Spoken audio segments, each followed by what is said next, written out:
Eterno por este momento que nos ha dado para dar la apertura de este nuevo mes, el mes de Elul, ¿ok? El mes de Elul, bendito el Eterno. Muy bien, entonces vamos a dar gracias al Eterno por permitirnos estar aquí de nuevo en esta clase, que sea la bondad y la misericordia del Eterno para con todos nosotros y que todos podamos ser edificados para la honra y la gloria de nuestro Adón Yeshua HaMashiach. Amén. Vamos a orar, hermanos. Eterno, te damos gracias en el nombre de nuestro Adón Yeshua HaMashiach por la oportunidad que nos brindas de estar delante de tu presencia. Te bendecimos, te honramos, te glorificamos, te damos el honor y la gloria porque solamente usted la merece. Concédenos, oh Abacados, en esta noche tu bondad, tu misericordia. Concédenos que todos podamos aprender y aprender más acerca de las maravillas de tu Torá. Purifica nuestros oídos, purifica nuestra mente, nuestro corazón, para que seamos dignos de escuchar tu palabra. Estamos en tus manos, oh Abacados, te damos gracias, te lo pedimos, en el nombre de nuestro Adón, Yeshua HaMashiach. Amén. Baruch Hashem. Bendito sea el nombre del Eterno. Muy bien, hermanos. Entonces, en esta noche vamos a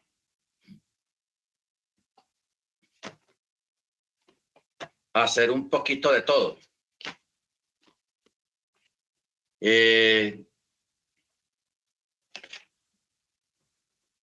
Me pareció interesante la acotación de una hermana hoy que preguntó acerca de la teoría teológica.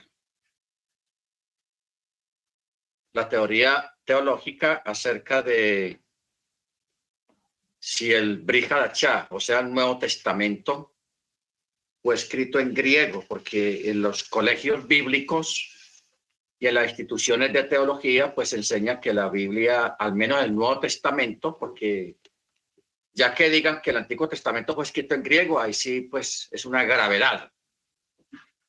Porque antes de que existiera el imperio griego, ya los judíos ya estaban ahí caminando, diciendo shalom, shalom. ¿Ok? Entonces, que digan que el Antiguo Pacto, el Antiguo Testamento fue escrito en griego, pues es un disparate. Ahora, ya hablar del Nuevo Testamento, aunque oficialmente pues se enseña de que fue escrito inicialmente en griego, cosa que es complicada y difícil de aceptar. ¿Por qué? El Brit Hadashah o el Nuevo Testamento fue escrito directamente en hebreo. Existen pruebas arqueológicas, pruebas lingüísticas y pruebas exegéticas acerca de que el Brit Hadashah fue escrito en hebreo, no en griego. O sea,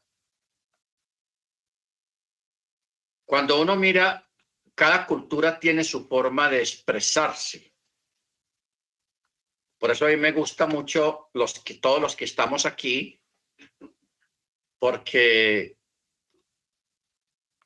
si yo le digo a los hermanos de Puerto Rico, aquí de Puerto Rico está la hermana Gloria, la hermana Lidia, ¿quién más hay de Puerto Rico? Bueno, más o menos que yo sepa, ellas dos son puertorriqueñas de la cabeza a los pies. Si yo le digo a ella, hermana, dígale a los cuates que vamos a hacer tal cosa, ella dice, los cuates, pero ¿eso qué es?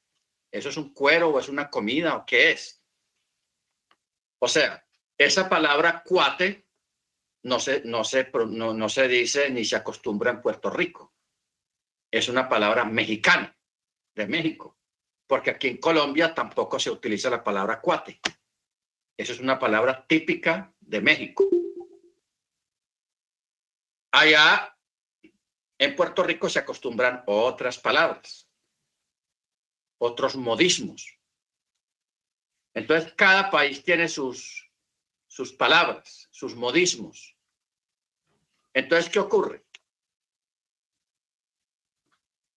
Cuando uno examina los escritos del Nuevo Testamento, uno se da cuenta que la pluma y la mente del que estaba escribiendo Mateo, Marcos, Lucas, Juan, Santiago, Corintios, era una pluma judía. Era la pluma de una mano judía y una mente judía, no una mente griega. Porque, por ejemplo, en las cartas y en los evangelios se dice mucho la palabra y a todos le ponen la i. O sea, la i está muy atravesada. Eso es un modismo y una forma de hablar hebrea, que usan mucho la i. Y así palabras como raca, palabras como moré, palabras como, o sea, cuando uno mira la escritura en sus originales, uno se da cuenta que ahí hay palabras malucas, o sea, palabras del vulgo, que quedaron escritas ahí porque el que las escribió o el que escribió ese documento no sabía del alcance que iba a tener esa carta y que hoy en día, 2000 años después, se iban a estar analizando, estudiando,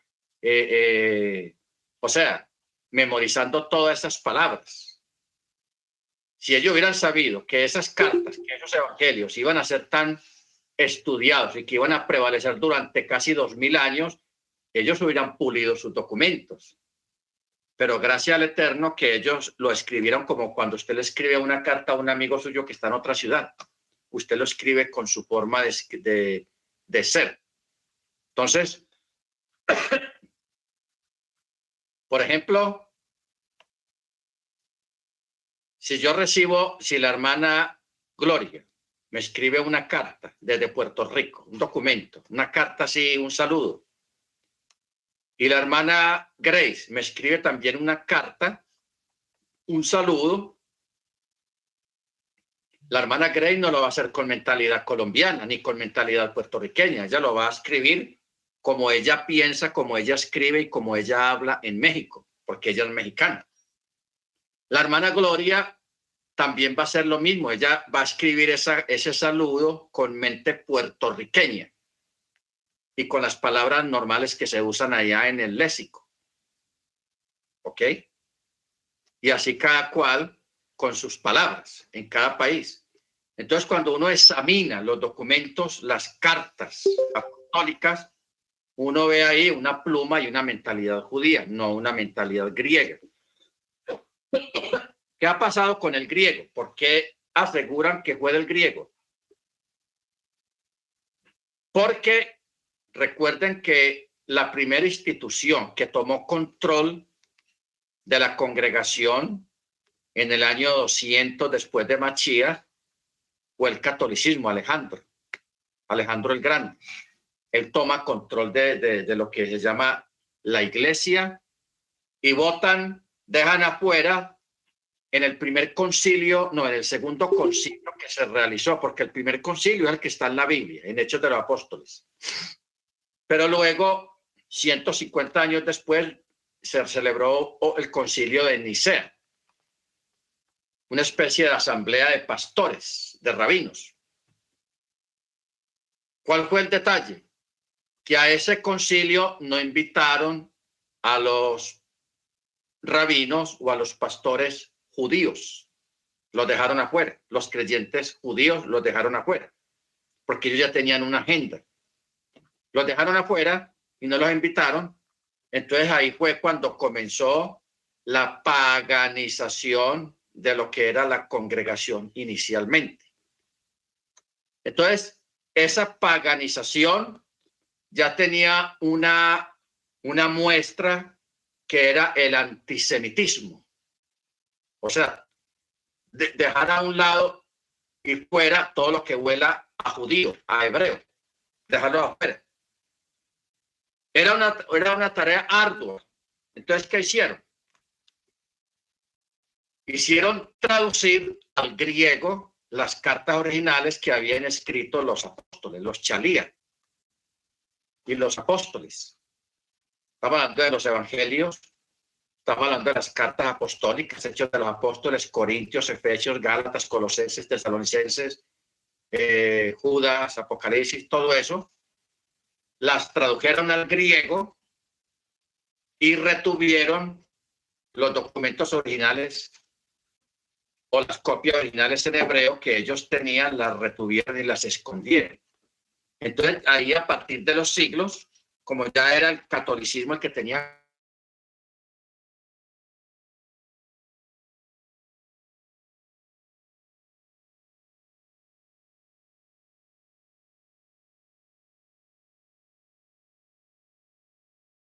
los rabinos se oponían, nadie aceptaba eso. O sea, eso fue un desastre nacional en Israel. La traducción a la Septuaginta. Bueno, mire usted cómo es de tenaz esto. Cuando uno estudia el idioma hebreo, hoy en día hay instituciones que enseñan hebreo, pero uno lo enseñan basados en la Septuaginta y otro lo enseña en el hebreo antiguo, en el original. Entonces, cuando uno aprende el hebreo antiguo y uno lee traducciones, la estuartencia, en fin, hay un montón de documentos traducidos en el mundo moderno, no dentro del judaísmo, sino en el mundo moderno, y que dicen y aseguran, esta Biblia hebraica es traducida de los originales hebreos. No, muchos fueron traducidos del griego, porque hubo un error, y ese error lo cometió de nuevo el catolicismo. Los traductores católicos, ¿qué hicieron ellos? Ellos traducen, se quedan con el documento griego, la Septuaginta, y de ahí, basados en ese documento, comienzan a traducir Biblias. De ahí nace la griega koiné, la nácar colunga, hay unos documentos muy antiguos, la nácar colunga, la koiné, porque hay dos griegos, hay un griego muy antiguo y hay un griego moderno. El griego koiné es un griego muy antiguo. Entonces, mire usted, hermana, la gente como es de tremenda. Por no ir donde un judío, un escriba judío o una institución judía o una sinagoga, a decirles que les presten una Tanakh del griego, del hebreo antiguo, por no ir allá, que porque son judíos, que quién va a ir donde esa gente, que esa gente, puro antisemitismo. ¿Qué hicieron? Cogieron la Septuaginta. Mire usted qué errorazo tan grande. Cogieron la Septuaginta y de ahí contratan unos judíos para que les traduzca de la Septuaginta griega al hebreo otra vez. ¿Ah? En vez de acudir a los originales más antiguos de donde se sacó la Septuaginta. Entonces, ¿qué pasa? De que uno se pone a examinar a veces, especialmente en los salmos y en algunos textos del resto del Tanakh, del antiguo pacto, y uno ve palabras y uno dice, pero es que esta palabra no es hebrea. ¿Por qué dice de esa manera? Entonces, cuando uno empieza a cotejar el hebreo antiguo con una Septuaginta, uno dice, ah, claro, este hebreo fue sacado de la Septuaginta. Imagínese usted. Entonces, de ahí, cuando ellos tratan de regresar al hebreo utilizando la Septuaginta, ahí la embarraron. La Septuaginta no es perfecta, porque habían unas palabras para llevarlas al griego que son muy complicadas y no habían similares en el griego. Entonces los 70 trataron de inventar algo y algunas palabras no salieron bien traducidas al griego. Estamos hablando del hebreo al griego, que es la Septuaginta. Yo espero que usted se memorice esto. Bueno, yo cometí un error de decirle al hermano Álvaro que no grabara, pero bueno. O sea, esto es muy importante. Esto va más allá de muchas cosas. Y muy poca gente lo sabe. O mucha gente no sabe estas cosas. Con el asunto de la Septuaginta.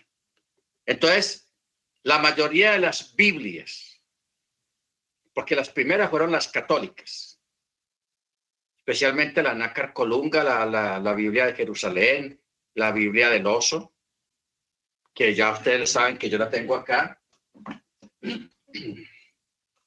Esta Biblia es de 1569. De esta Biblia solamente sacaron 1500 Biblias, 1500 no más. Esta es la número...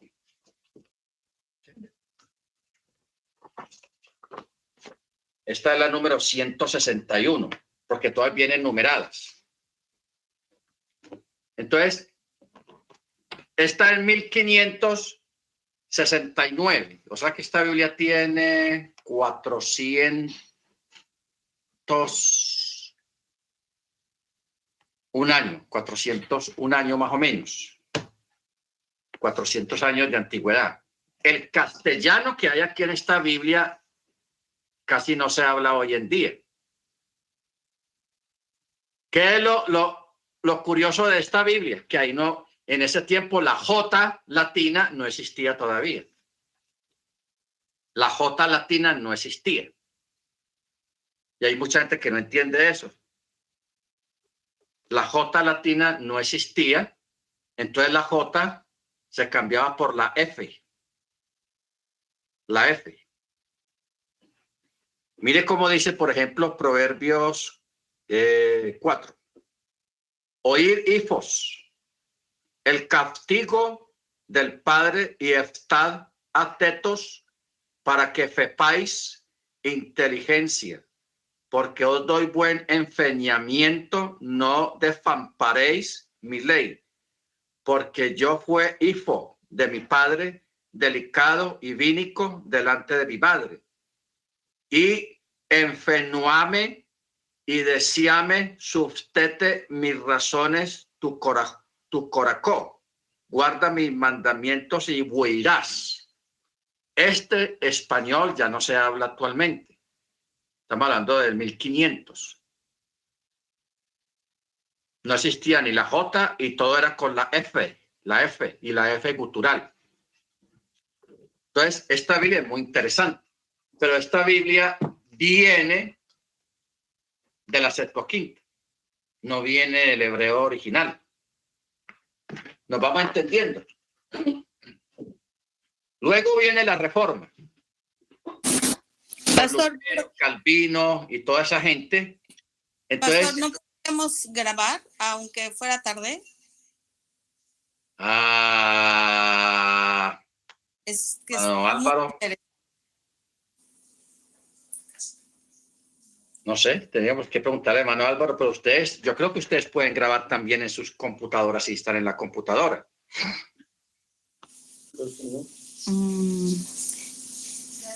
Puedo grabar, estoy grabando la primera parte, pero se puede acabar y me gustaría que el hermano Álvaro continuara porque todos los cristianos tienen esa mala enseñanza, ¿no? Que está escrito en el griego y todo. Yo creo que vienen tiempos en que ellos se tienen que dar cuenta de todo esto. Y esta clase es muy, muy interesante para derribar muchos argumentos. Ok, hermano Álvaro, como dicen los cubanos, hermano Álvaro, ok. Entonces sigamos. Entonces, viene Lutero, viene Calvino, y ellos traducen la Biblia al castellano para quitarle lo católico. Entonces, mire usted la cadena de eventos y de sucesos tan lamentables, todo por el antisemitismo y por la falta de ética. El catolicismo, por alejarse del judaísmo, griegorizó la Biblia, cambiándole los nombres y poniéndole nombres griegos. Por eso en la Biblia no dice la palabra Keilah o Cajal, sino iglesia, que la palabra iglesia ya sabemos qué quiere decir, reunión política en griego. Eso es lo que quiere decir la palabra iglesia o eclesía, porque en griego se escribe eclesía, pasó al español como iglesia, pero es una palabra griega, no es una palabra bíblica de la Torá, de Israel. ¿Ok? Los nombres de las personas. Mire usted, por ejemplo, Ahasveros. Ahasveros es el rey, el nombre del rey del libro de Esther. Ahasveros. ¿Y cómo pusieron en la Biblia latina? Asuero, el rey Asuero. María. María es el nombre latino y griego, pero en hebreo se dice Miriam. Miriam, el nombre de Miriam, no María.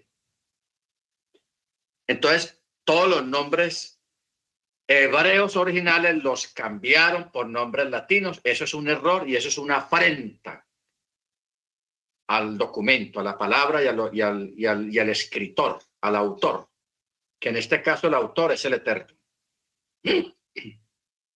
Ok, él es el autor de las escrituras, de Génesis, Apocalipsis. Porque yo pregunto, si cualquiera de ustedes viaja a otro país y se hacen ciudadanos, usted allá, si usted va para China, usted no se pone un nombre chino allá para que le digan en chino su nombre. Chunghua o algún nombre, no, usted sigue siendo fulano de tal, Marcos, Carlos, Miguel, Marina, María o Gloria, lo que sea. O sea, en cualquier país que usted vaya, a usted le respetan su nombre original. A usted no le dicen ni lo obligan a que tiene que cambiar su nombre y ponerse un nombre parecido al país donde usted está. Eso no existe. No existe. Claro, la gente, por ejemplo, en Estados Unidos, el que se quiere hacer ciudadano, le preguntan, ¿usted quiere seguir con su mismo nombre o se quiere cambiar su nombre? Si la persona de pronto piensa que tiene un nombre maluco, que no le suena bien o no está cómodo con su nombre, aprovecha y ¡pum!, se lo cambia. Pero no porque lo obliguen ni porque sea una norma, sino que se lo cambia porque la persona quiere. Pero por regla general, a usted le respetan su nombre. ¿Y por qué en un documento tan sagrado como lo es la Escritura, la Biblia, la Sagrada Biblia, hicieron semejante atrocidad de cambiar términos, de alterar textos y de cambiarle los nombres y poner nombres latinos y poner nombres griegos? En vez de, en donde diga Keilah o congregación, poner iglesia. Donde dice Jacob, poner Santiago. ¿Por qué cambiar el nombre de Santiago? Tenaz, o sea, hicieron un daño muy grande. ¿Pero por qué lo hicieron? Por puro antisemitismo. Porque no, para no leer o no saber o que no suene judío. Eso primero lo hizo el catolicismo, sacando un documento, una traducción que se alejara lo más posible del judaísmo, de las raíces judías, de las expresiones judías. Luego viene Lutero, que sale supuestamente del catolicismo. Entonces él, para alejarse de expresiones católicas,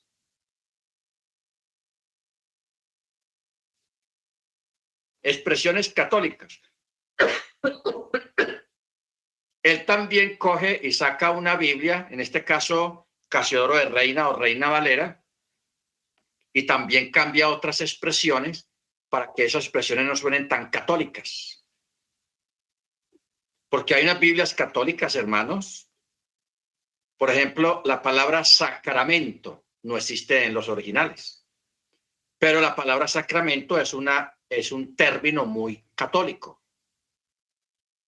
Entonces ya, en vez de decir el ceder de Pesach, ellos dicen el sacramento de la última cena, el sacramento del bautismo, el sacramento, eso suena muy católico. Entonces, ¿qué hizo Lutero? Lutero, para quitar esas palabras catolizadas, él las quita y pone otras diferentes, y de ahí donde sale el documento más famoso en la iglesia protestante, que es Reina Valera, Casiodoro de Reina, que no es lo mismo. Hay gente que piensa que porque está la palabra reina ahí, es la misma persona. No. Casiodoro de Reina es uno y Reina Valera es otra. O Cipriano de Valera. ¿Ok? Entonces, ¿qué pasa? Vienen esos documentos, entonces el pueblo protestante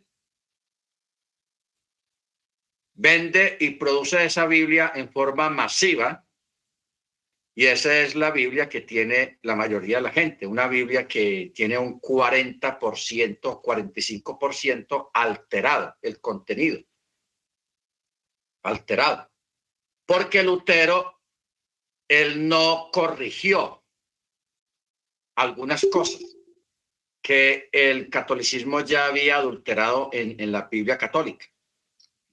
Él no las corrigió. ¿Por qué no las corrigió? Porque él, aunque él discrepó del catolicismo, él siguió mentalmente siendo católico. ¿Ok? Porque él siguió siendo monje. Y la Biblia en ninguna parte habla de monjes o monjas.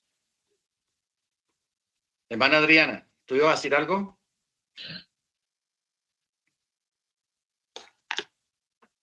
Ok.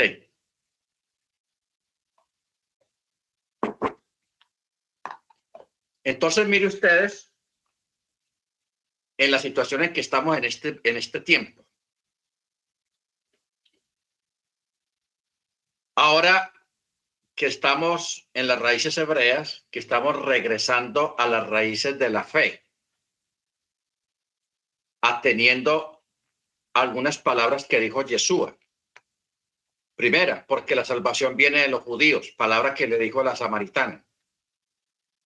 Segundo, yo no he venido sino a buscar y a salvar a las ovejas perdidas de la casa de Israel. Entonces estamos entendiendo y hemos entendido que hay que regresar a las raíces de nuestra fe, que es el hebreo, los hebraísmos, las costumbres judías, porque Yeshua no es católico, ni fue católico. Yeshua nunca fue católico. Ninguno de los apóstoles fue católico. Ni tampoco fueron protestantes, ni tampoco fueron evangélicos, porque la palabra evangelio, lógicamente, pues es una palabra griega, que viene de evangelión. En griego se escribe evangelión. Y al castellano pasó como evangelio. Pero en las originales no dice ni evangelión ni evangelio, sino que dice buena nueva o buena noticia. Buena noticia. Eso es lo que quiere decir la palabra evangelión o el hebreo. Buena noticia. Jabesorá. Una buena noticia. Entonces, si nos pusiéramos a la tarea de ir examinando cada palabra griega y pasarla de nuevo al original hebreo, nos vamos a encontrar con muchas sorpresas, con muchas cosas, y lamentablemente pues hay mucha gente que defiende eso, que defiende estos documentos, porque eso es lo único que conoce y le enseñaron que eso es lo único que hay. ¿Ok? Entonces, La gente no sabe que tiene una fe fundada en textos alterados, en textos mal traducidos y en textos añadidos, porque hubieron muchos textos que fueron añadidos. Fueron añadidos. O sea, no existen, esos textos no existen en los originales. Entonces, ¿qué ha pasado? Que hay algunas Biblias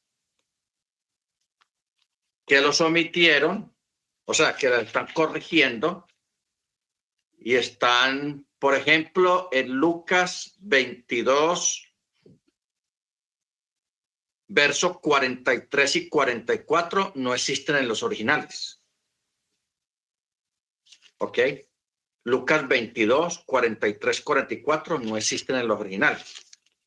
Luego, hay muchos. Lucas 17, 36. Ese versículo 36 no está en los originales.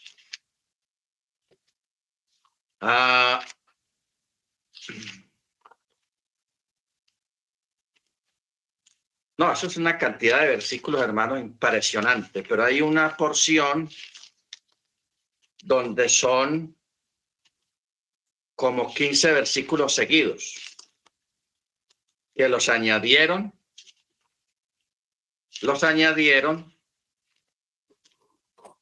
y, por ejemplo, en Marcos 16, aquí está el que yo quería decir.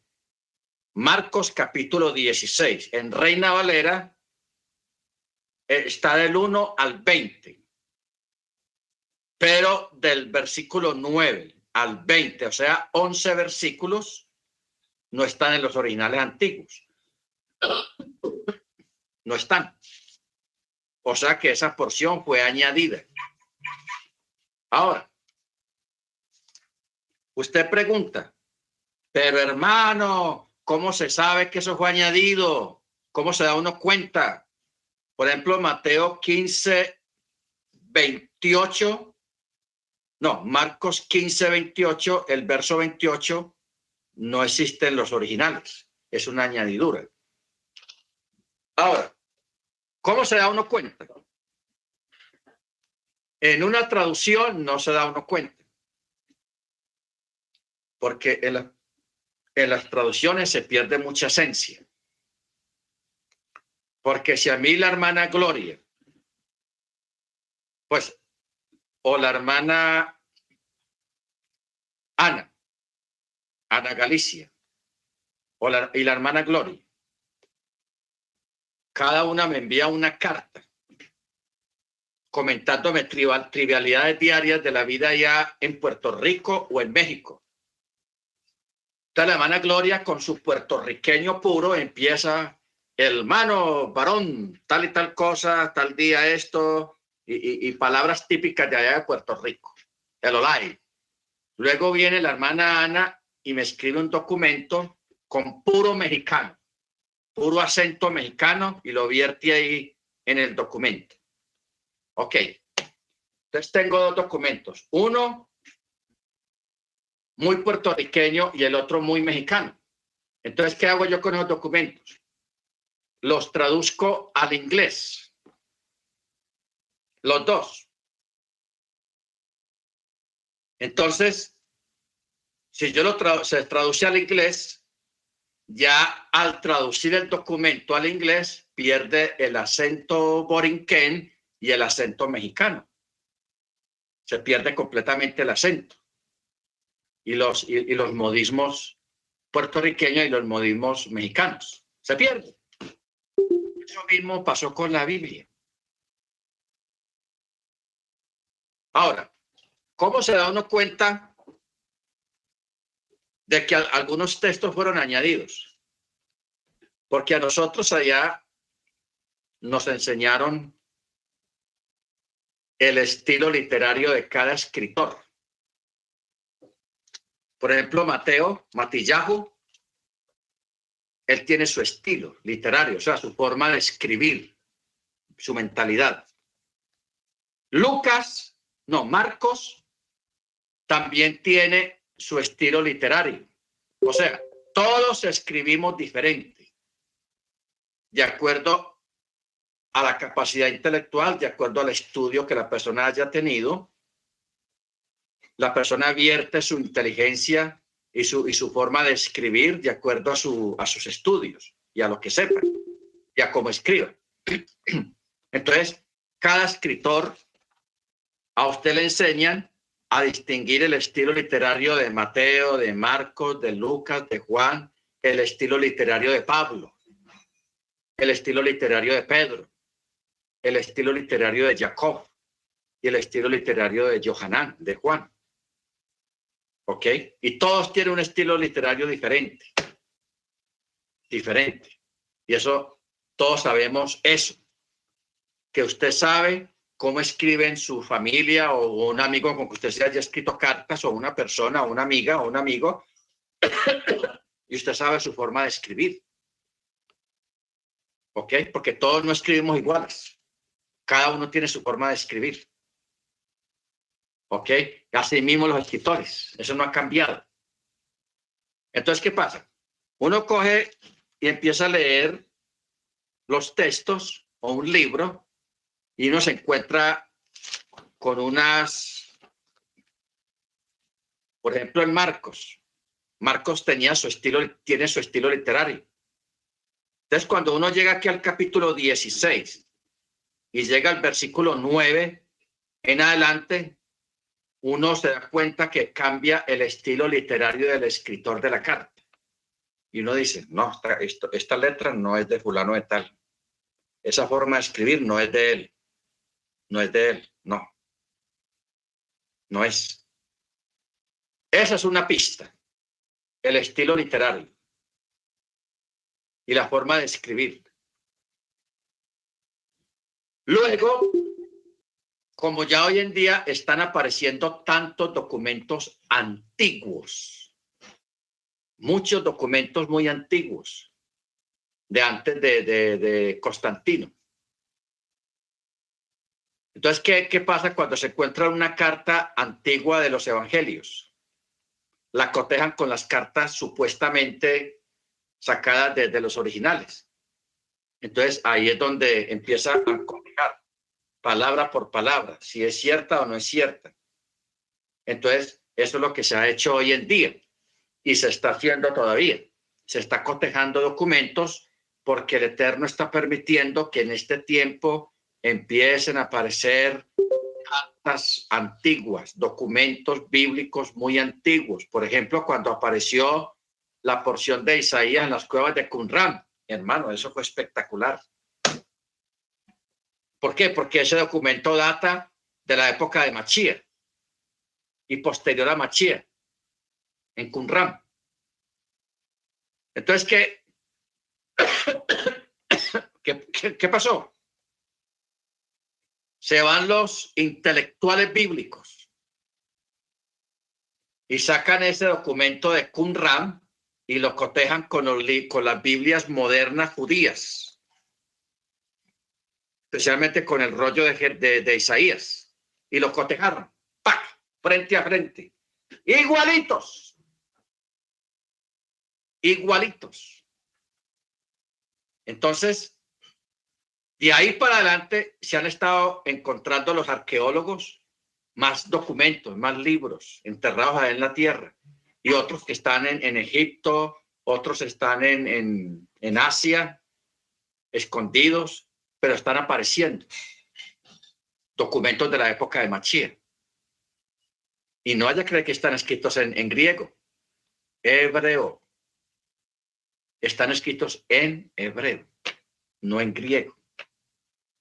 Entonces, hoy en día, los teólogos en los institutos bíblicos, pues todavía siguen sosteniendo la teoría de que el Nuevo Testamento fue escrito en griego originalmente y luego pasó a los demás idiomas, pero ellos lo hacen porque así están en los libros que ellos manejan, en los libros que ellos tienen. ¿Por qué? Porque nadie quiere darse a la tarea a corregir semejante documentación y reconocer que se equivocaron.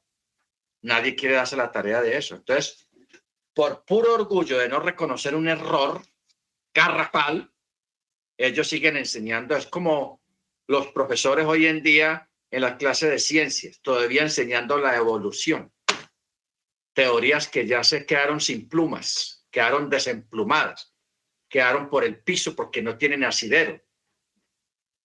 Y mucha gente todavía sigue enseñando la evolución, que venimos del mono, y otros que venimos de una lombriz o de un virus. A pesar de la evidencia abrumadora de la inteligencia, de que el universo fue creado por una mente inteligente, todavía siguen insistiendo con las teorías de Darwin. ¿Por qué? Porque no hay quien tenga cara ni pantalones de pararse en un foro ante periodistas y ante catedráticos y decir, señores, la teoría de Darwin no tiene asidero, no tiene piso, no tiene sustento. Así no digan que Dios fue el que creó eso, porque muchos, por evitar la palabra Dios, dicen, no, el universo tuvo un diseño muy inteligente. Porque hoy en día todavía para mucha gente mencionar la palabra Dios les parece eso como que muy religioso. Pero no ha habido un valiente que lo haga. Un catedrático, un científico, no lo hay. Lo único que lo hacen son los judíos. A ellos sí no les da miedo decir, pero ellos sí lo dicen directamente. El universo fue creado por Yahweh, por el Eterno, bendito su nombre. Eso de que evolución, de que eso no tiene asidero porque el universo, todo es inteligente, tiene inteligencia y el universo fue hecho con inteligencia, no es fruto de una evolución, no es fruto de una evolución. ¿Ok? Las mariposas siempre han sido mariposas, los colibríes siempre han sido colibríes. Los sinsontes siempre cantan como cantan los sinsontes. Nadie va a cantar como ellos. Los mangos, las matas de mango siempre van a dar mangos. Las matas de bananos siempre van a dar bananos. Y siempre han dado bananos y así fueron creados, dando bananos. No van a cambiar. Cada cosa en su lugar. Entonces, ese es el asunto con parte de todo esto que tiene que ver con las traducciones. Ahora, mucha gente pregunta, entonces, ¿cuál Biblia debo de comprar y cuál es la mejor? Es una pregunta muy válida y muy buena. Hasta este momento, hermanos, decir que haya una Biblia completamente perfecta, no la hay. ¿Cuál es la causa? La causa es de que hay unos términos hebreos en el hebreo paleolítico, unas palabras muy complicadas, no muchas, porque realmente las Biblias que están saliendo ahora están muy perfeccionadas, están muy corregidas. O sea, hay gente trabajando en este momento en corregir palabras. Entonces, yo a través de todos estos años he estado en ese trabajo. Yo recuerdo cuando salió esta hace como unos 15 años. Esta versión israelita nazarena. Muy buena, muy corregida. Pero le faltaban algunas cosas. Luego viene esta, el Brit Hadashah Nuevo Testamento. Muy bueno. Muy bueno. Pero todavía le falta. Todavía le falta. Entre todas salió la que yo más uso, o la que siempre he usado, que es la textual. Y hay otra versión textual más corregida que esta, que no sé si ya llegó aquí a Colombia, pero está muy buena. Yo siempre uso mucho la textual porque me parece excelente. Ya esta de la israelita nazarena, muy buena, pero le faltan algunos detalles y algunas palabras que todavía no se ha podido saber qué dicen en el original. O sea, acuérdese lo que hablamos la vez pasada acerca de la palabra lehem panim, panim lehem, o sea, el pan de los rostros, que en castellano pusieron en la Biblia católica y protestante, dice los panes de la proposición. Y todo el mundo se quedó con eso, los panes de la proposición. Pero cuando usted va al hebreo, la palabra proposición no existe por ningún lado, sino que el original dice el pan de los rostros. Así dice el original, el pan de los rostros, lejen le panim. Entonces uno dice el pan de los rostros. ¿Cómo pudiera ser un pan de rostros? Porque en nuestra cultura estamos acostumbrados a que el pan siempre es redondeado o ovalado. Así nos acostumbramos nosotros con los panes. Y casi nunca nos acostumbramos a un pan cuadrado. Porque el pan de los rostros era un pan cuadrado, completamente cuadrado. ¿Ok? ¿Cuál es el asunto aquí, el detalle con eso del pan cuadrado? El lejem le panim. De que ese pan cuadrado está haciendo alusión a la Nueva Jerusalén, porque la Nueva Jerusalén es cuadrada también. Increíble. O sea, ahí ve uno cómo las cosas se van empatando, se van empalmando con el asunto del lejem le panim. Pero en la mayoría de las Biblias, especialmente en la Biblia protestante, la Reina Valera, o Casiodoro de Reina, pusieron los panes de la proposición. Y de esa palabrita proposición sacaron un montón de doctrinas, hermanos. O sea, usted se queda aterrado, los hermanos que hayan estudiado teología o hayan hecho estudios bíblicos, se da cuenta y se acuerda de todas las enseñanzas que hay acerca de los panes de la proposición. Entonces, basado en la palabra proposición, de ahí sacaron un montón de doctrinas, hermanos, que no son válidas, no existen, están equivocadas. ¿Por qué? Porque la palabra proposición no está en el original. La palabra que está en el original es el pan cuadrado o el pan de los rostros. Lejem le panim. Entonces, ¿qué pasa? ¿Cuál es el problema, hermano? Mire, le voy a contar tres cositas. Viene un traductor con mente católica. Ojo con eso, mente católica. Otro traductor con mente evangélica, mente protestante. El de mente católica siempre dice, hay que sacarle el jugo a esto y que no huela, ni sepa, ni diga nada judío. O sea, alejarlo de lo que huela judío. Que no se diga nada que sea judío. Bueno, ese es el católico traduciendo un documento judío. Luego viene un protestante y dice que no huela judío y que no huela católico. Ese está peor. Que no huela ni a judío ni que tampoco huela a católico.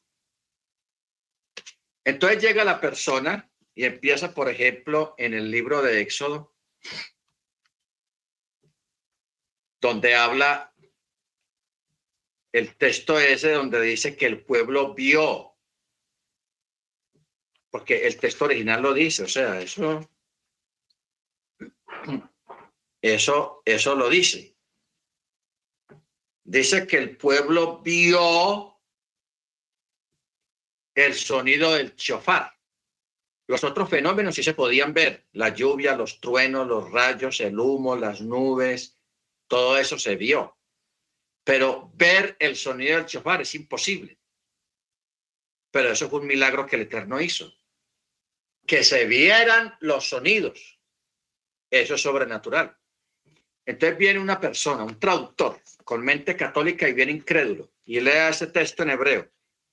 Y el pueblo vio el sonido del shofar y se rasca la cabeza y dice, no, esto debe haber un error aquí. ¿Cómo así que el sonido se ve? No, eso no puede ser. Como él no cree lo que está leyendo, él lo omite. Y dice, y cambia la palabra ver por oír y no se notó nada. Y como él es el especialista, él es la ley. El que manda, y lo que diga él es ley, lo que él traduzca es ley. Porque él es el traductor, el mero mero. Entonces, cuando uno lee el texto hebreo, hermanos, se encuentra uno con cosas impresionantes, milagros. El pueblo vio las voces. Cuando habla del chamir, cuando habla de los cuerpos opacos, que el animal, para examinarlo por dentro, los órganos internos, el Eterno hacía que metieran el animal en la nube,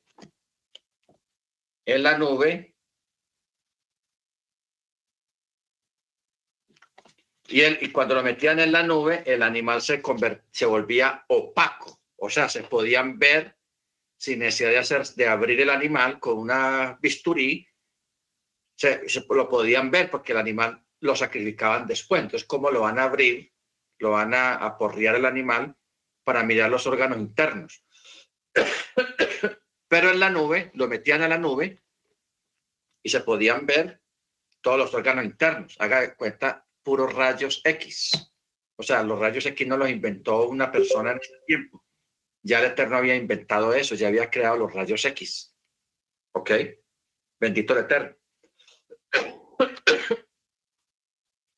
Luego, la travesía de Israel en el desierto. El arca, la famosa arca del pacto, volaba. Era un instrumento sobrenatural que volaba. Y así lo dicen los textos originales en hebreo. Entonces, un tipo bien incrédulo, bien antisemita, y lee eso en el original y dice, volaba. Vean a esta gente. Ahora sí. ¿Cómo así que volaba? No, eso es imposible que eso. ¿Quién dijo eso? Y nunca vertieron ese texto de que el arca volaba. Entonces, usted tiene Nácar Colunga, tiene la Biblia del Oso, tiene Reina Valera, y usted no, ahí no dice nada de que el arca volaba. Pero usted va al original y se dice que volaba. Entonces vamos entendiendo cómo funcionó todo esto. ¿Qué fue lo que nos dejaron a nosotros en este tiempo? Entonces, cuando usted lee los originales, en los originales, usted ve unos relatos y unos textos y unas cosas, usted dice, wow. Pero cuando usted lee esos mismos textos en una traducción, qué decepción. No tradujeron, no fueron fieles al original. ¿Por qué? Por incredulidad, por antisemitismo y por prejuicios religiosos. Prejuicios. Porque los prejuicios tienen mucho peso en la gente. ¿Y qué es prejuicio religioso? Un fanático, hermanos. Un fanático de su religión. ¿Ok? Entonces, poner un fanático con prejuicios religiosos a traducir un documento, ¿qué va a salir de ahí de esa persona? No va a ser fiel al original. ¿Por qué? Porque sus prejuicios no se lo van a permitir. Entonces, dígame, usted poner a un Lutero o un Calvino a traducir. Bien antisemita, bien antijudío. ¿Qué documento, qué fiel va a ser al original una persona con esa mentalidad? No va a ser fiel al texto original. No va a traducir bien. ¿Por qué? Porque sus prejuicios no se lo permiten. ¿Ok? Entonces, Eso es el problema y la situación que tenemos ahora. Entonces, nosotros a través de estas clases, eso es lo que estamos haciendo. Yo quiero llevarlos a ustedes a que volvamos lo que dijo el Eterno a través del profeta Isaías. Paraos en los caminos y preguntad por las sendas antiguas y andad por él. Las sendas antiguas quiere decir muchas cosas. Las sendas antiguas es volver a nuestras raíces de la fe, que es el hebreo, y la Torá, el mandamiento, el Shabbat. Esas son las sendas antiguas. Y volver también a los escritos antiguos. Volver a los escritos antiguos, examinarlo. Como dice Pablo, examinarlo todo. Desechar lo malo y retener lo bueno. ¿Ok? Sin prejuicio. O sea, no hay que ser prejuiciosos. Si usted le tiene envidia a una persona, uno tiene que ser altruista. Si hay una persona que ha sido enemigo suyo o suya y usted de pronto le tenga algo de envidia y esa persona tiene un logro, tenga un logro, usted tener la valentía y el valor y el coraje y los pantalones de reconocer el logro de esa persona. ¿Ok? De reconocerlo, sí. Hizo bien eso estuvo bien. Pero no, una persona bien prejuiciosa, bien vengativa, bien amargada. No, eso fue que hizo trampa. No, eso fue que hizo esto. No, fue que empieza a sacar excusas, hermanos. ¿Ok? Entonces, poner una persona prejuiciosa, fanático, a enseñar o a predicar o a traducir un documento, eso es un peligro. Eso es un peligro porque va a desviar a las personas de su fe y de sus creencias y van a caer en apostasía y en falsas enseñanzas basados en falsas palabras que no son originales, que no están en los originales. Mire que yo me acostumbré tanto a esta Biblia porque esta Biblia que yo tengo, la textual, ya está corregido eso de Marcos. Está corregido esta porción de Marcos. Mire, la voy a mostrar en la pantalla para que usted vea cómo está el numerito ahí. Está el número, pero no está, claro, ahí está. Marcos de 9 al 20, no hay nada. ¿Por qué? Porque ya se corrigió. Ya se corrigió. Ya ni me acuerdo qué dice ahí en Reina Valera, porque yo ya no uso Reina Valera. Yo las tengo acá, pero casi no las leo porque vivo pegado del texto hebreo y del texto de documentos ya corregidos. Y todavía falta, hermanos. ¿Por qué falta? Mire, yo recuerdo hace por ahí unos 30 años, yo estaba en New York y yo una vez dije en una iglesia que yo estaba esperando que los arqueólogos encontraran el esqueleto de una serpiente con alas y con patas, con alas y patas, un esqueleto. El esqueleto normal de una serpiente, pero que al lado tenga los huesos de que esa serpiente tenía alas y los huesos de que tenía patas. ¿Por qué decía yo eso? Porque acuérdese que el Eterno sentenció a la serpiente a arrastrarse por el piso, o sea que la serpiente tenía patas, no se arrastraba. El eso de arrastrarse fue un castigo. Y yo decía, la serpiente debió de ser un dragón. Yo decía sí, y yo me arriesgué y decir eso desde un púlpito, eso es muy arriesgado. Pero yo decía, no, eso, la serpiente debió ser un dragón, debió de tener alas y patas. Entonces, por eso yo decía, en cualquier momento los arqueólogos van a encontrar un esqueleto fosilizado o los huesos de un animal de estas características. Y fijo, como en el año 2000, el descubrimiento. Los arqueólogos en tal parte encontraron unos esqueletos de unos animales todos raros, con esqueleto normal de una serpiente, pero con los huesos de que tuvo alas y tuvo patas. Ok, primer cumplimiento. Lo otro que yo estoy esperando, y lo he dicho siempre, hay un texto, en este momento no lo recuerdo, yo sé que lo di el año pasado en una clase, cuando el Eterno le dice al profeta Jeremías, le dijo, hijo de hombre,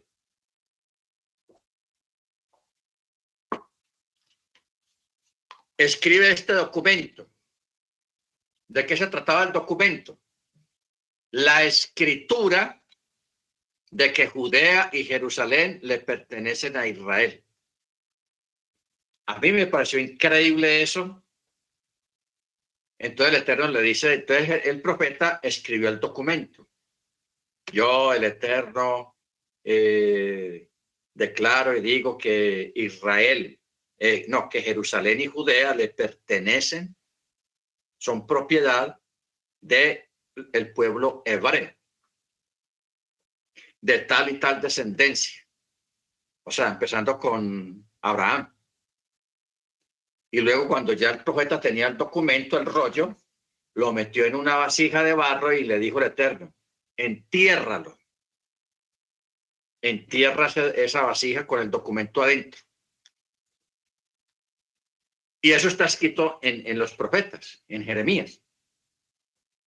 Y esa vasija hasta ahora, este momento, no la han encontrado todavía. Pero yo sé que el Eterno va a permitir que esa vasija la encuentre en el momento preciso. Nos damos cuenta, en el momento preciso. Porque así funcionan las cosas del Eterno. Entonces, ¿por qué creen ustedes que el Eterno está permitiendo en este tiempo que aparezcan tantos documentos antiguos que avalan la historia de la Biblia y otros que llevan a corregir algunos escritos que están alterados?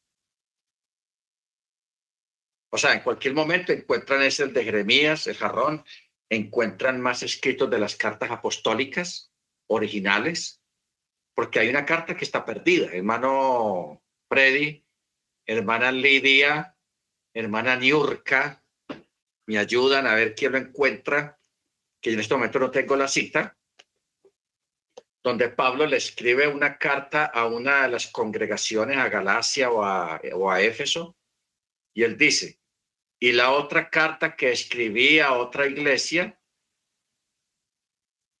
que no quedó aquí, sea leída también entre vosotros. Así le dice. Entonces menciona otra carta que no quedó aquí en las cartas apostólicas. Ese texto está ahí entre Mateo y Apocalipsis, hermanos, a ver si logran encontrar esa cita para que se la demos a los hermanos.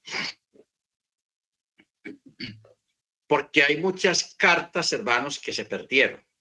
Hay muchos documentos que no quedaron aquí en el canon y se perdieron. ¿Ok? Por ejemplo, libro de Yehudá, que yo no sé quién inventó esa palabra Judas, hermanos. Esa palabra Judas no existe en la Biblia. La palabra Judas no es un nombre que exista en Israel. Pastor. Dígame. Ya la encontré. Yo también. Es en Colosenses. A ver, Colosenses, ¿qué? La cita.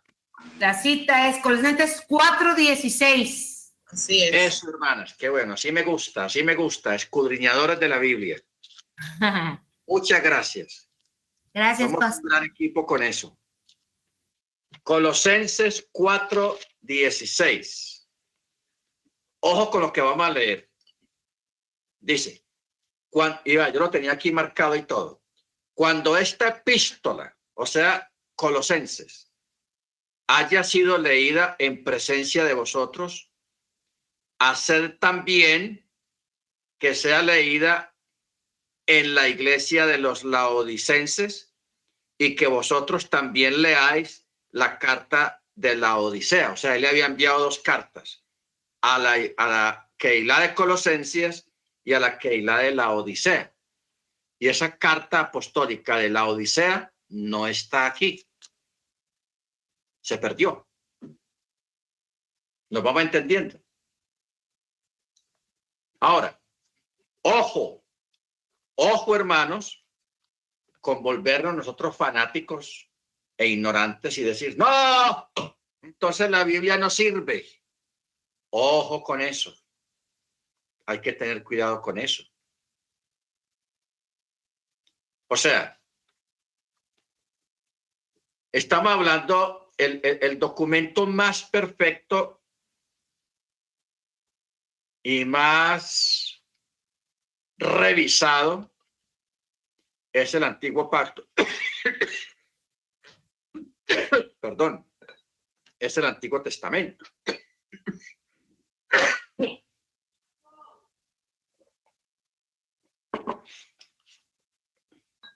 ¿Por qué? Porque el Antiguo Testamento, o sea, el Tanakh, se le dice Tanakh, es un documento que ha sido guardado, vigilado, preservado por los judíos.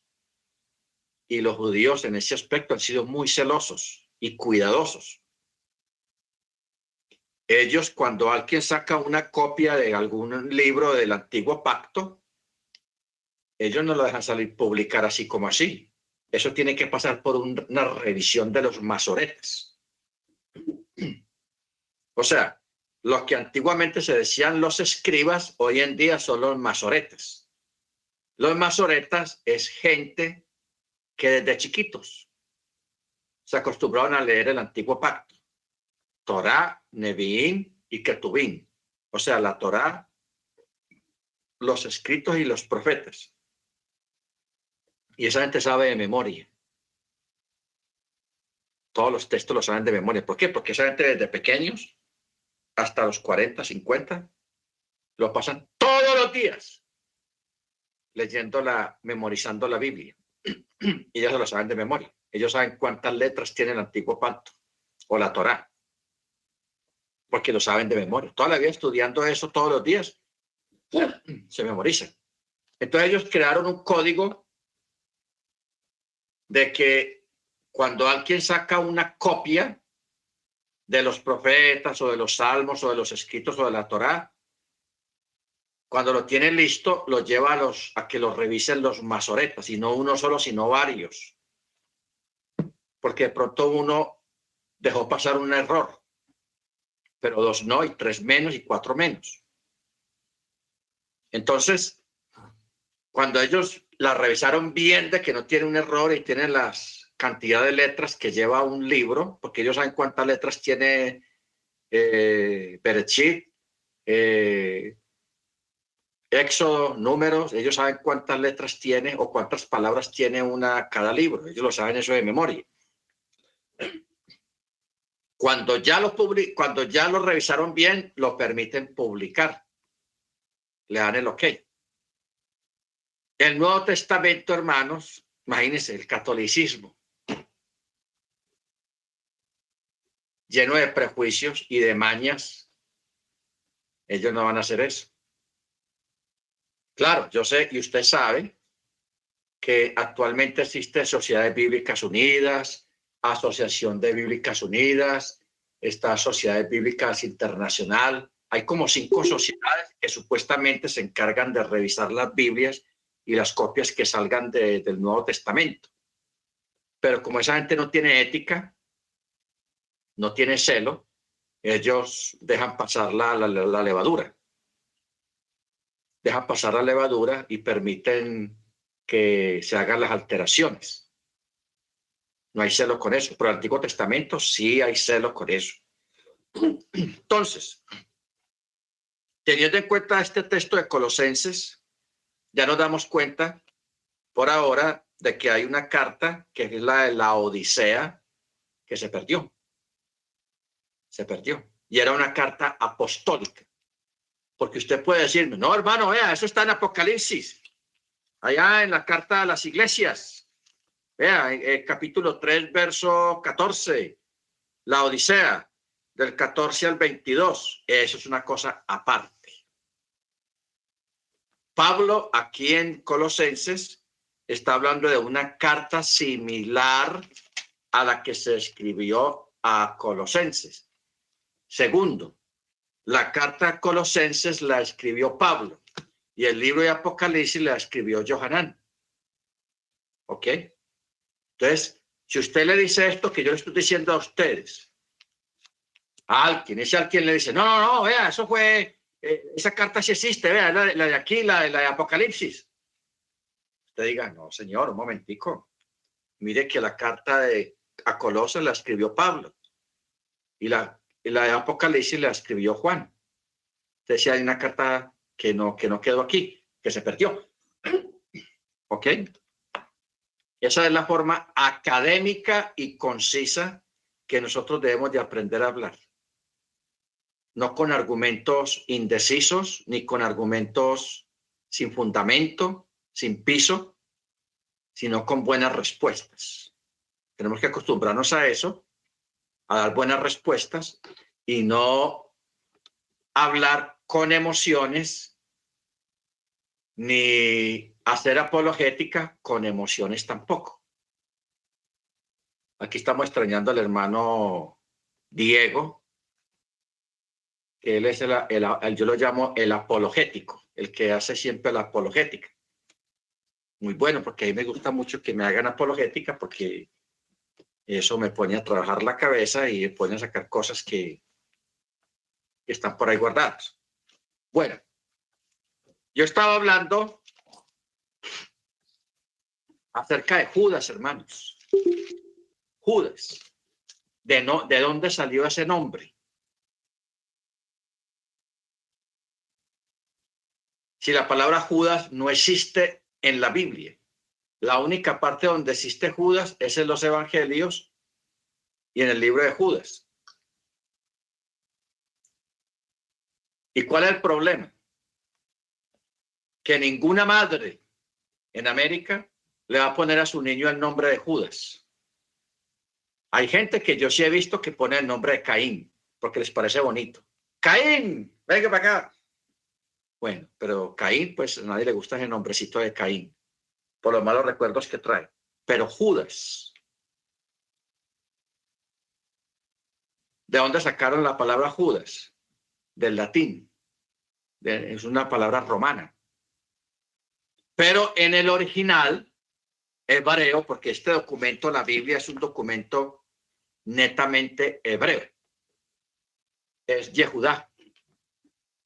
Judas es Yehudá. Es Yehudá. Usted sabe quién es Yehudá, la tribu de Judá. Pues en español se dice Judá, pero en hebreo se dice Yehudá. Yehuda. Y aquí quedó, es que Judas. Tremendo nombrecito. O sea que el que entregó a Yeshua, el famoso Judas latino de Reina Valera, él se llamaba Yehudá. Así de sencillo. Se llamaba Yehudá. Tenaz eso. ¿Ok? Bueno. Vamos ahora, porque ya se nos va a ir el tiempo.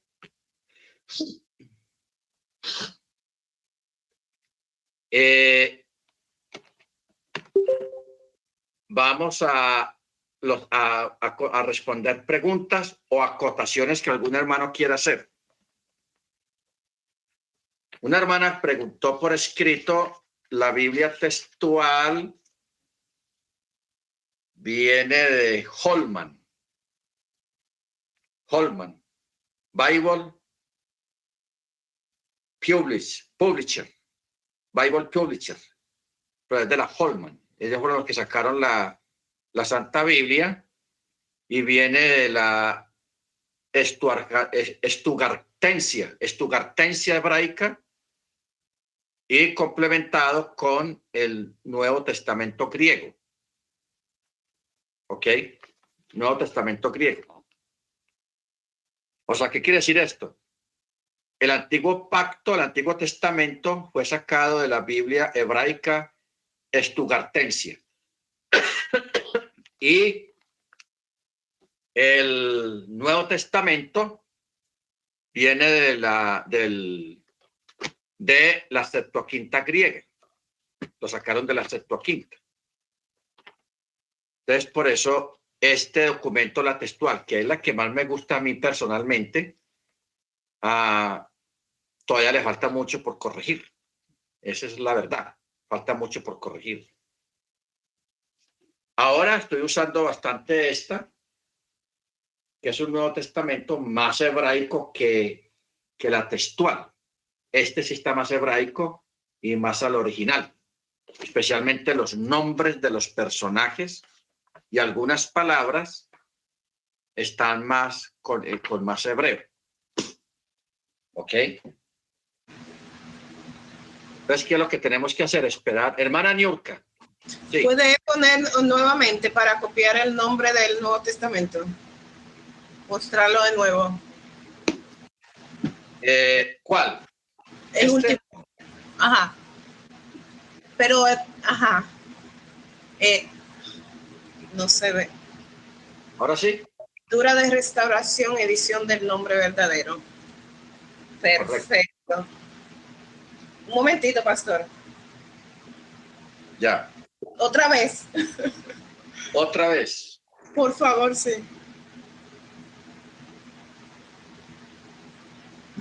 Gracias. Okay. Ya lo tengo. Gracias. Esta sí es sacada, ¿por qué casa? Esta es sacada en Miami. North Miami Beach.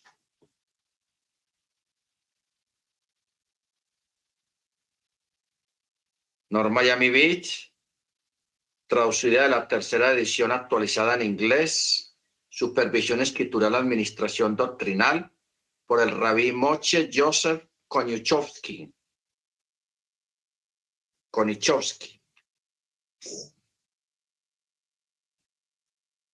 En Atlantic Boulevard, esto es en Broward, número 112 en Margate.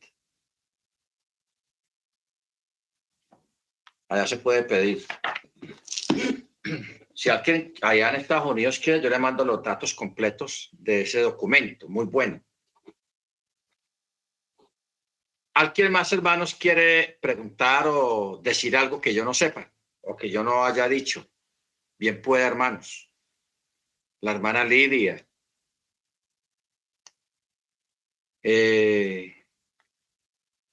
La hermana Grace. La hermana Jenny. Yo, pastor, es que yo estaba escribiendo rápido y no alcancé a escribir los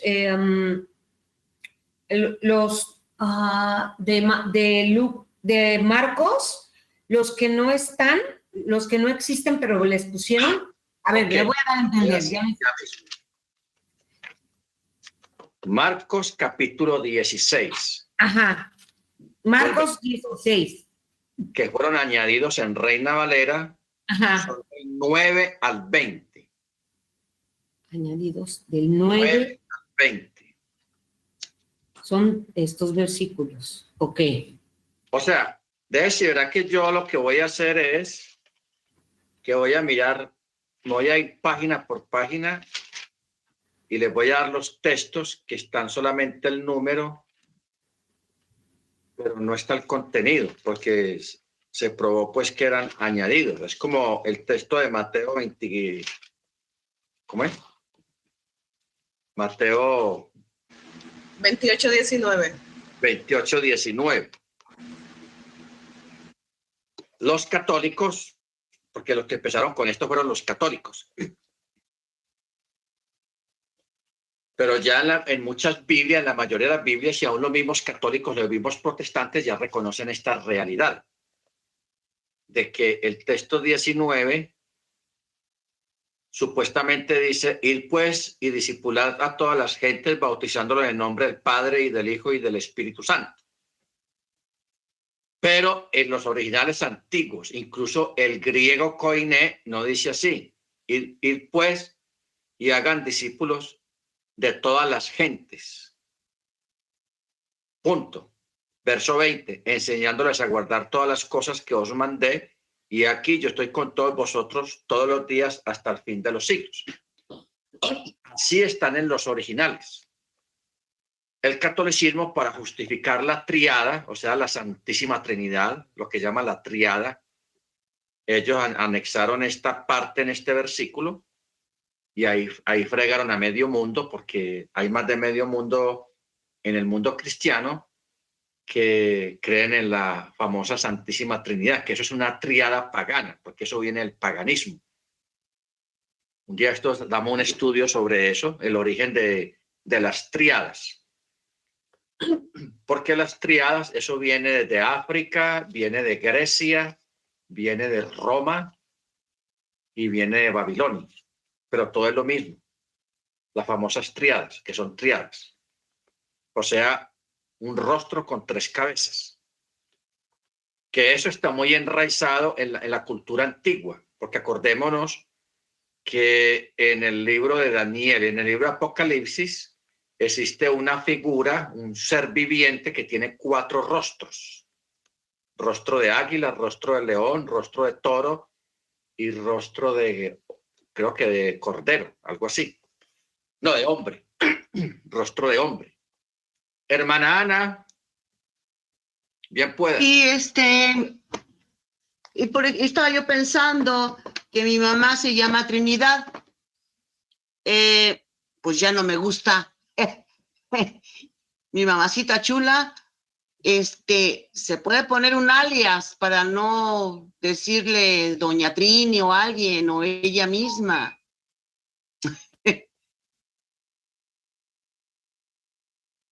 ¿Me expliqué? Sí, hermana, diga. Ah, ¿no me escuchó? Sí, pero de pronto no te explicaste bien que tu mamá... Bueno, mi mamá se llama Trinidad. Mi mamá se llama Trinidad. ¿Se puede poner un alias? Cambiarse el nombre. Ah, verdad, es que tu mamá se llama Trini, ¿cierto? Sí. Pues, hermana, eso de cambiarse el nombre allá en México, eso debe ser complicadito. Entonces, no haya caído en cuenta lo que usted estaba diciendo. Sí, yo sé que su mamá se llama Trinidad, que ahí dice Trini, aquí en el chat, la hermana Trini. Pues, hermana, eso es complicado. O sea, cambiarse el nombre, sacar el nombre Trini y cambiarlo por otro. Me imagino que en México, como decía Cantinflas, con tanta burocracia que hay allá, o en todas partes hay burocracia, lo ponen a uno a voltear por todos lados y a sacarle plata. Pues, hermana, dejar eso, bueno, si ustedes lo quieren hacer, háganlo. Si es fácil en México, pues se puede hacer. Pero si es muy complicado, déjelo. Así que eso, el Eterno sabe las cosas, y no olvide que el Eterno a todos nosotros nos tiene un nombre. Eso está en Apocalipsis, que Él pondrá un nombre nuevo a cada creyente. Que ese sí es un nombre bíblico, un nombre netamente hebreo, pero que Él mismo es el que nos lo va a dar. Porque yo entiendo que hay muchas comunidades de raíces hebreas donde los hermanos se cambian el nombre por un nombre hebraico. Yo respeto eso, pero yo creo que la Escritura dice que el que nos va a cambiar el nombre es directamente el Eterno. Porque eso sí está escrito, es que Él nos va a poner un nombre nuevo en nuestras frentes, pero que lo va a hacer Él, no nosotros escogerlo.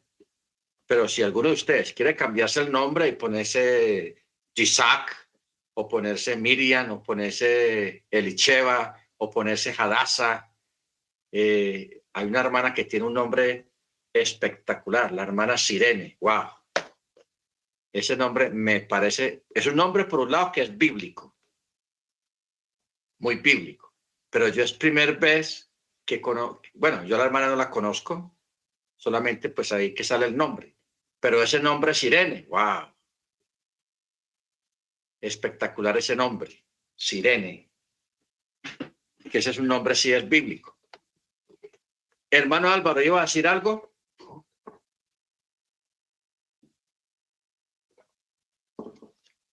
¿Alguien más quiere? Hermana Virginia, bien pueda.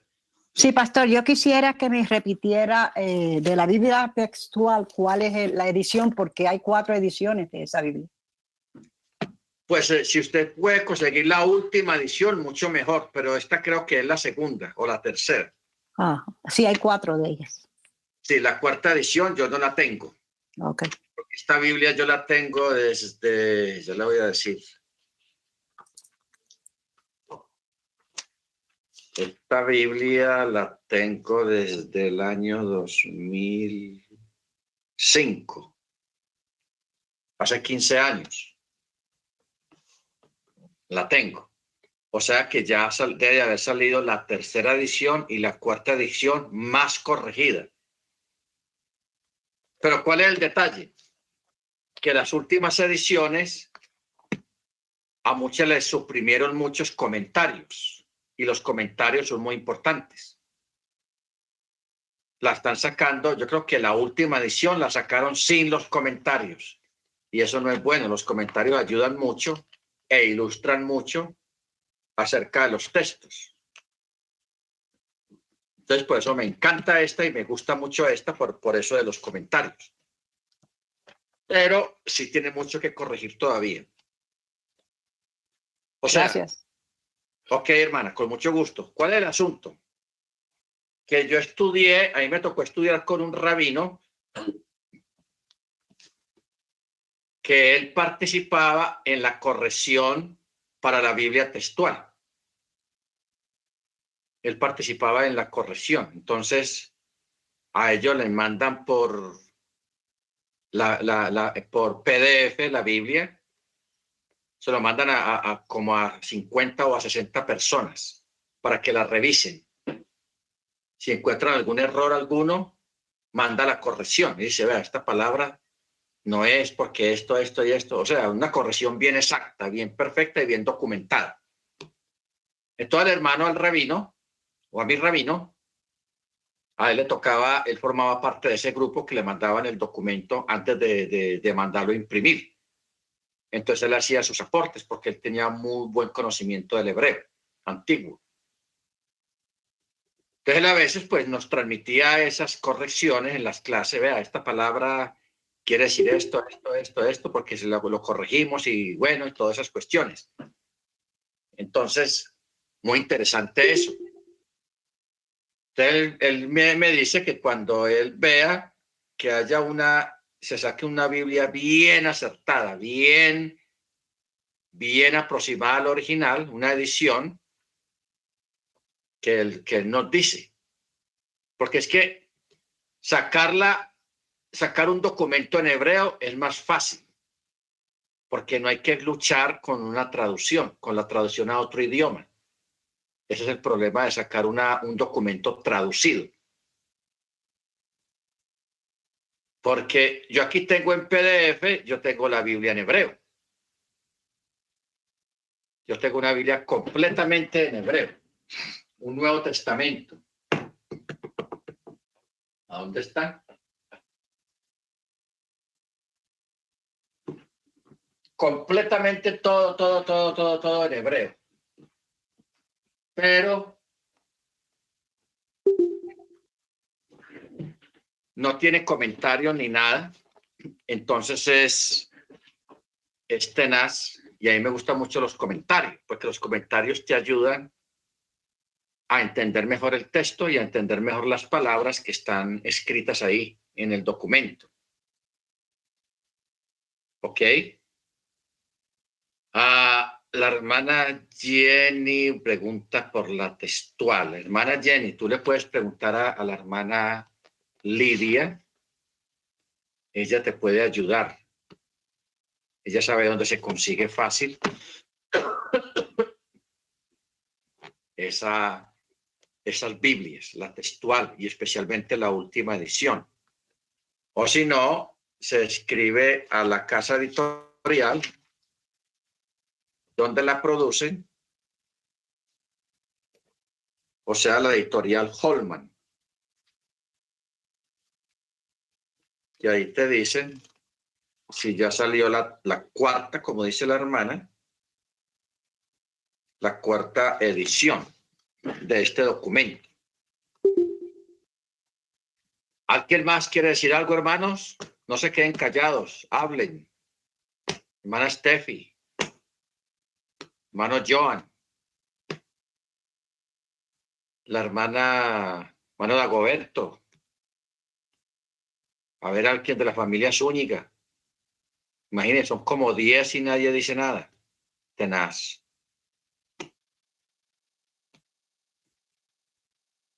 La hermana Elkin. La hermana Carolina Carranza. Pastor, hola, buenas noches. Soy Erendira. ¿Ese estudio nos los puede mandar por correo o no lo tiene? No, este no está en papel. Ese solo está en su... Pues yo creo que el hermano Álvaro, él lo grabó. Grabó la mitad, pero Tamara estaba grabando intentó grabar la primera parte, pero no se pudo grabar. Entonces estoy como un poco traumada por eso, pero bueno, pues ya les pediré a mis hermanas, haciendo como un rompecabezas de todo lo que, porque algunas partes perdí, ¿no? Obviamente, porque no escribí algunas. Pero bueno, pues ya. Gracias, More. O sea, lo que tratamos hoy, yo lo tengo en varios estudios regados. Uh-huh. Varios y como adiciones, pero un estudio así tal cual como se dio hoy, no. Porque se trató de muchas cosas y faltaron otras más. Especialmente cuando ocurrió la dispersión. O sea, cuando hubo la destrucción de Jerusalén, antes de que la ciudad fuera destruida, el Eterno permitió que los creyentes que habían en Jerusalén salieran antes de que llegaran los romanos. O sea, eso no está en el libro de Hechos de los Apóstoles ni quedó registrado. Eso quedó en la historia. Pero los creyentes, los hermanos que habían en Jerusalén, 70 años después de Machía, que llegaron los romanos, el Eterno por revelación les dijo que salieran de ahí, que iba a pasar algo terrible. Entonces, muchos hermanos hicieron caso y salieron, lograron salir. Pero los que se quedaron ahí por rebeldía, porque no quisieron obedecer, murieron, fueron asesinados. En el incendio o en lo que haya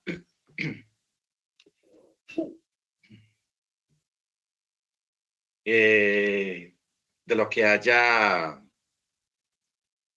sobrevivido. Entonces, los hermanos que salieron fueron dispersados, porque Tito, después de que destruyó la ciudad y mató a la mayoría de la gente, unos a punta de hambre y otros a espada, y muy pocos sobrevivieron. O sea, la gente que sobrevivió fue muy poquita. Pero los que ya habían salido, los que sobrevivieron, que estaban fuera de Jerusalén, en otras partes de Judea, ellos, por orden de Roma, los esparcieron. Unos los mandaron para África, otros para Egipto, otros para Asia, otros para la India, otros para los países árabes. Todos se dispersaron. Entre ellos los creyentes en Yeshua. Entonces muchos creyentes en Yeshua se fueron para Asia, o sea, donde está Salónica, donde está Turquía, donde está Antioquía, donde está lo que hoy en día, yo le voy a decir qué ciudad está, qué ciudades son. O sea, eso fue impresionante. Porque ahora es que se está sabiendo todo lo que pasó, apenas en este tiempo. Ok.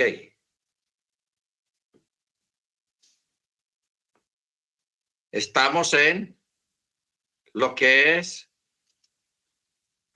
Turquía, Azerbaiyán, Georgia, Rumanía, Serbia, Grecia, Turquía, Siria, Egipto, Irán, Arabia y África.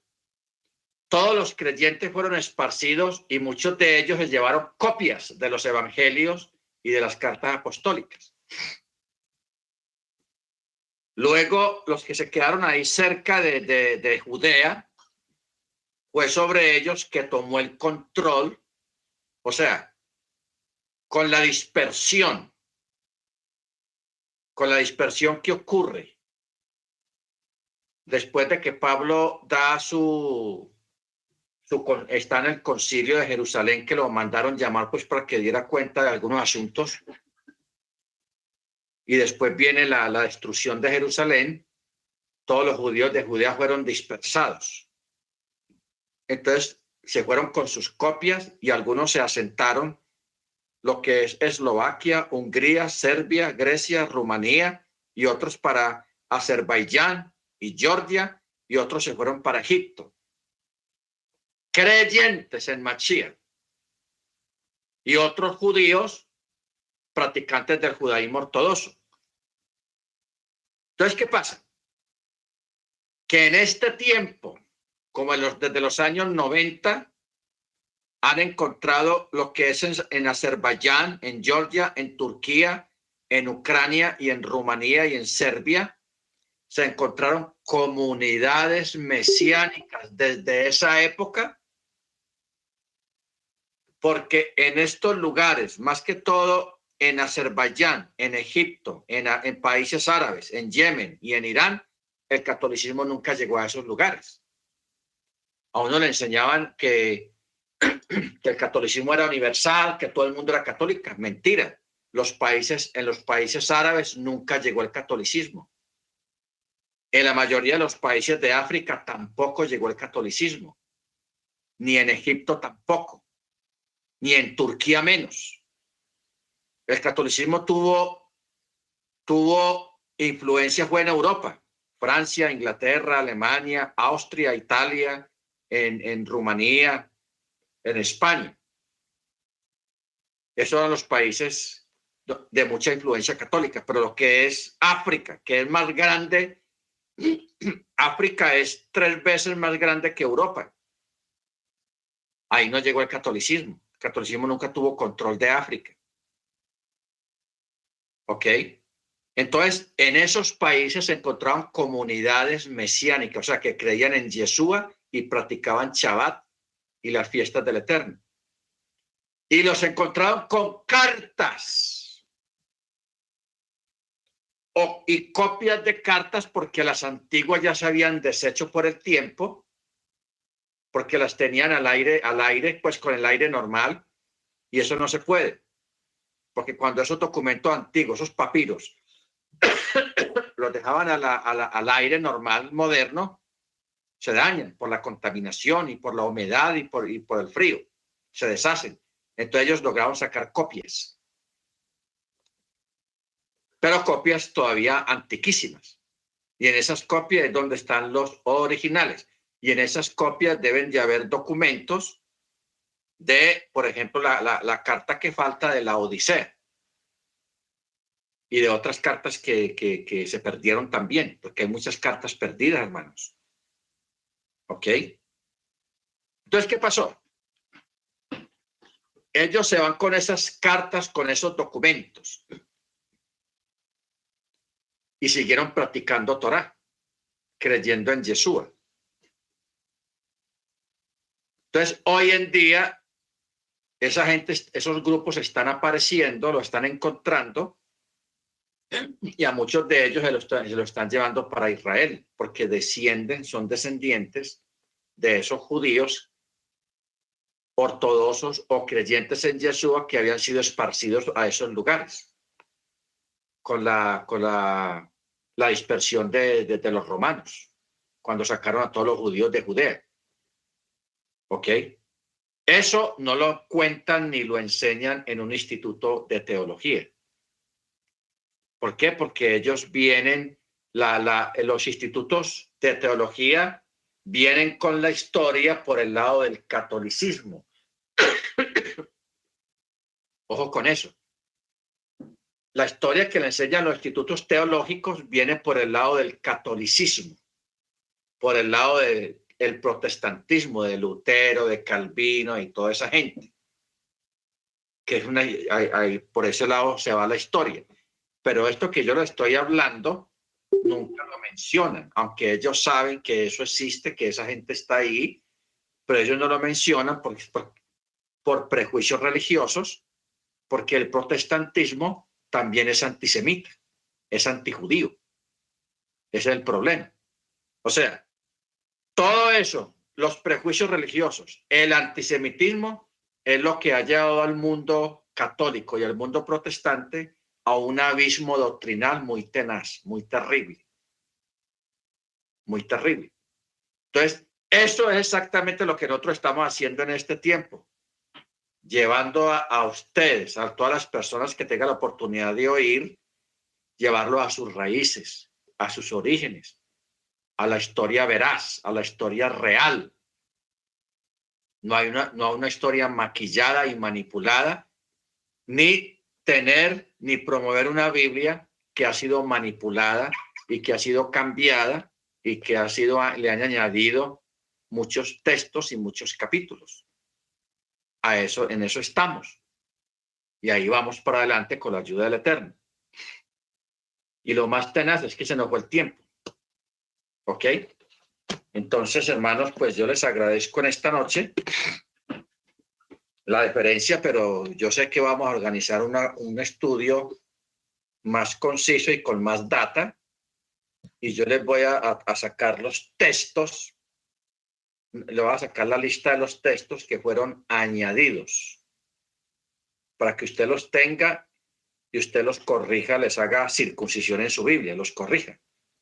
O sea, les ponga una sombra, para que usted sepa que usted no debe basar ninguna fe de ninguna doctrina en esos textos que fueron añadidos posteriormente, unos por el catolicismo y otros por el protestantismo. Amén. Bendito sea el nombre eterno. Sí, hermano Dagoberto, diga. Shalom, pastor, y a todos los hermanos un shalom para cada uno. Pues primero que todo, gracias al Eterno porque tenemos a un excelente Roe, a un excelente pastor. Gracias por las enseñanzas, gracias por ser tan claro, gracias porque el Eterno lo usa grandemente para enseñar, para edificarnos. Realmente cada clase que se tiene con usted, yo aprendo mucho. Gracias porque realmente cuando se estaba en el cristianismo yo no tenía pues ese conocimiento de que haya habido tanta manipulación en las escrituras, y pues bendito el Eterno porque me permite aquí estar con usted, pastor, y con los hermanos, igual a mis padres que también están ahí escuchando. Entonces, gracias, pastor, por su enseñanza y que el Eterno lo siga utilizando, muy claro en su explicación, muy edificante. Y esto me lleva a querer buscar y aprender mucho más. Cada vez más se intensifica esta sed por la búsqueda de la Torá y primeramente, pues, gracias porque usted realmente nos enseña que tengamos mucho cuidado con el extremo, que en cierto momento que a veces podemos cometer cuando vamos a las raíces hebreas de pronto negar a nuestro Adón Yeshua. Pero gracias porque usted insiste mucho en que, y la escritura también, ¿no? Que usted la conoce muy bien y nos enseña que debemos de seguir primeramente a nuestro Adón Yeshua y continuar por esa senda que es la que nos lleva al Shalom y a la vida eterna. Gracias, pastor. Ese era mi aporte. Amén, hermano Dagoberto. Muchas gracias por sus palabras. Bendito sea el Eterno y todo sea para la gloria del Eterno. Amén. Baruch Hashem, como dijo alguien algún día en la Escritura, no a nosotros, sino a tu nombre da gloria. Amén. ¿Alguien más, hermanos?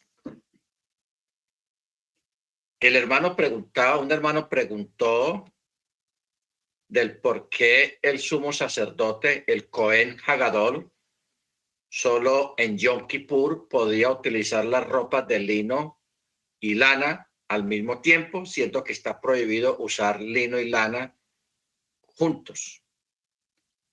Esto es lo que hemos llamado un huk, o sea, un mandamiento que no tiene explicación todavía, porque si está la prohibición, no estirar lana y lino juntamente. Pero más sin embargo, el sumo sacerdote, el día de Yom Kippur sí lo podía hacer. Yo sé una explicación acerca de eso, pero yo quiero organizarla mejor y más concisa para decírselos a ustedes, pero no lo vamos a hacer ahora porque quiero organizarla mejor y traer un contexto más fuerte, con mayor respaldo pues para esa explicación. Pero por ahora es un huk, los famosos hukim. Amén. Bueno, mis hermanos, les agradezco mucho de verdad esta noche de estar aquí todos juntos. Yo creo que mañana vamos a continuar con esto. Yo mañana les voy a tener los textos bíblicos que fueron añadidos y otros que le cambiaron la palabra para que dijera otra cosa, como dice el dicho. No vayan a decir lo que yo dije, lo que no dije. ¿Ok? Entonces, hay muchos textos que cambiaron el sentido de la palabra para que dijera otra cosa diferente a lo que el escritor original dijo. O sea, una manipulación tenaz, hermanos, y todo basado en prejuicios y en fanatismo. Por eso, como decía el hermano Dago, tenemos que sacarnos ese espíritu de fanatismo y el espíritu de ser prejuiciosos, o sea, tener prejuicios, especialmente prejuicios religiosos. ¿Qué es un prejuicio religioso? Que yo le voy a caer arriba a una persona que no piensa como yo pienso, o una persona que no cree como yo creo. Entonces lo voy a defenestar, lo voy a tratar mal, le voy a caer arriba, como dicen los cubanos y los puertorriqueños. Le voy a dar un cantazo. Todo por asuntos de prejuicio. No, eso no es correcto. ¿Ok? Porque una de las cosas más grandes que el Eterno le dio al ser humano es la libertad de pensamiento. ¿Ok? La libertad de pensamiento. Y la Escritura da esa libertad de pensamiento para uno discernir de acuerdo a la necesidad de cada cual la palabra. O sea, nadie se puede adueñar de la palabra, ni nadie se puede adueñar de la verdad. El único que tiene la verdad es Yeshua, porque él mismo lo dijo. Yo soy el camino, la verdad y la vida. Amén. De resto, como dicen los sabios, es puro comentario, es puro midras, los midrases. Amén. Bueno, mis hermanos, vamos a orar, vamos a darle gracias al Eterno. Les deseo a todos que tengan un Rosh Hodesh, un Hodesh Tov, un mes bendecido, un mes bueno para la gloria del Eterno. Amén. Y no olviden el orar siempre los unos por los otros y en especialmente por mí, por este catarro y por todos los hermanos, para que el Eterno nos libre de la peste que anda por ahí. Amén. Que el Eterno nos guarde a todos de esas cosas. Amén, hermanos. Entonces vamos a orar. Eterno, te damos gracias en el nombre de nuestro Adón Yeshua HaMashiach por la oportunidad que nos brindas de estar delante de tu presencia. Gracias, Padre, por la bendición de estar todos aquí juntos en este chat, escudriñando tu palabra, entendiendo muchas cosas. Gracias porque es por tu misericordia, por tu bondad, que nos instruyes y nos guías a toda buena obra y a toda verdad. Yo te ruego por todos mis sahim, por todos los hermanos, para que los bendigas, para que los guardes de la peste, de la plaga que hay por todos lados, que no falte tu bendición, que no falte la provisión tuya, Señor, en cada hogar, en cada familia, y que sea tu presencia, Señor, cada día acentuándose más en nuestras vidas. Guíanos a toda verdad, guíanos, Señor, a todo conocimiento tuyo, porque todos tenemos hambre de ti, de tu presencia, de conocerle a usted, Señor, y sacia esa hambre que tenemos a través de tu palabra. Te damos gracias, oh Abacados, y concédenos a todos una Laila Tov, una buena noche para la gloria tuya. En el nombre de nuestro Adón Yeshua HaMashiach. Amén. Amén. Hermanos, Laila Tov para todos.